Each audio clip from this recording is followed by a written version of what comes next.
Hey, welcome on back, everybody. Hey, this time around, I got something a little different. I got myself a ballistics helmet. Had it sent to me from a guy that got stationed out in Texas, and he wanted me to go ahead and trick this thing on out for his buddy that is retiring, 18 years, Master Sergeant, and this is going to be his retirement gift. So first thing to do is go ahead and get some sandpaper and sand that thing on down. I hit it with 80 grit just to kind of really knock it down quick, and from there you can see all the little fuzzies and everything all over it. That's the Kevlar, so I'm really dousing it really heavy with the primer just to kind of make it soak into the surface. Like I said, this job right here is no longer like in use. It's just going to be a showpiece on a shelf. It's a retirement gift.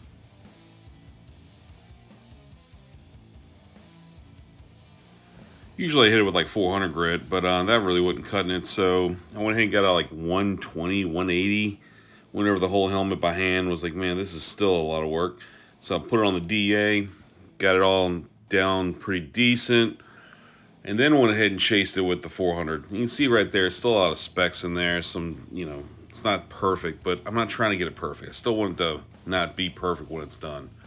So I chased with the 400 grit so you don't see the 180 scratches in it. Put it back in the booth, wipe it on down again, and even like the trim there, I'm not trying to make that smooth. I don't mind it being cracked up. It gives it part of its character. Hit it with a bit of sealer, seals up all that primer. Then go ahead and start spraying the green. And I had some green mixed up, and I just said, look, give me like a military, an army green, a marine green, something like that. They gave me like three different colors, and none of them were really hitting. So I mixed my own. That was pretty close. Looks pretty good to me for what I'm doing. Just dust it back over, put a coat of clear on it, scuff it on up with 500 grit just so I can go and get some, tooth for my artwork. Like I said, I'm not being too careful with this. I'm being a little rough. I don't really care about the imperfections. Looks good.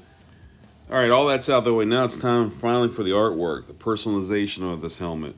This guy liked the LA Chargers logo. He wanted it on the side of his helmet, so basically just enlarged it to the size I needed. Kind of did a few takes of it. Got a size that fits, not too big, not too small. And really just kind of redraw it out. Take some old chalk from like a Dollar General or whatever it is, cheap kid chalk. Wipe the helmet down again, lay it on there. And the problem with this is it's large. It's large for what the helmet is. So I get a center line just to kind of have a point to kind of go off of. And once I get the chalk on the back of it, I retrace it on there and it leaves a faint outline. There you go. And then I can just start taping it up. Tape it all up, get one side down real good.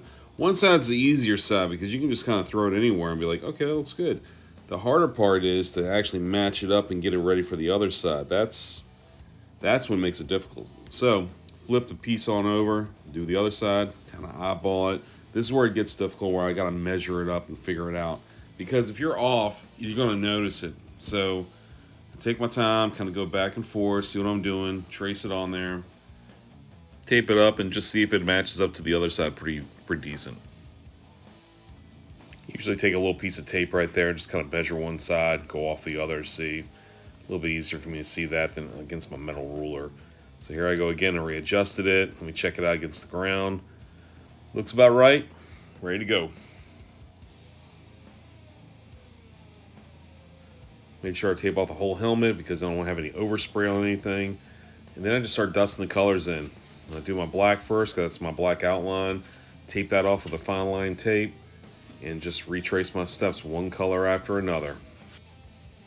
And because I'm using the tape and stepping it off from one color to the next, I use that green tape right there to kind of cover up the top of each one of those tape lines so I don't get a thin line of another color underneath once I'm done.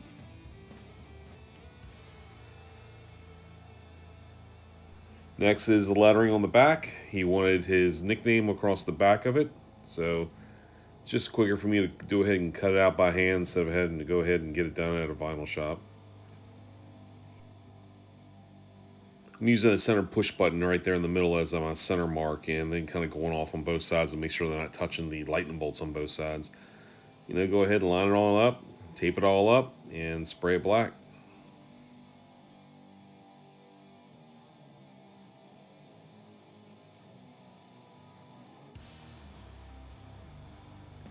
So as I finish up the back, I get a text message saying, hey, we kind of want to put this on the front side now too. So I already was doing the lettering on the top, so I went ahead and added the image underneath of it. They liked it. Went ahead and cut it out as a positive, and then went ahead and just dusted a little bit of black around real thin. That way it kind of gave me a map of where I was going, cut out some areas to kind of show the nose and the eye sockets. And I just detailed it out. Did more of a graphic style. I didn't want to go like full on realistic or cartoony. Put the lettering on the top and sprayed it. And before I went ahead and cleared it, I took some black, reduced it down, and dusted over the whole thing, and took a gray Scotch Brite and scuffed it all up.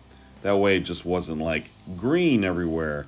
It kind of had some dirt to it, made it look a little aged out, and also showed off where the cracks were on the edges and all that stuff, and kind of hid some imperfections. But once I cleared it, it was like too bright too, so I took some gray Scotch Brite, took a little bit of water, and just kind of dulled it out. And to me, I kind of like the way this looked.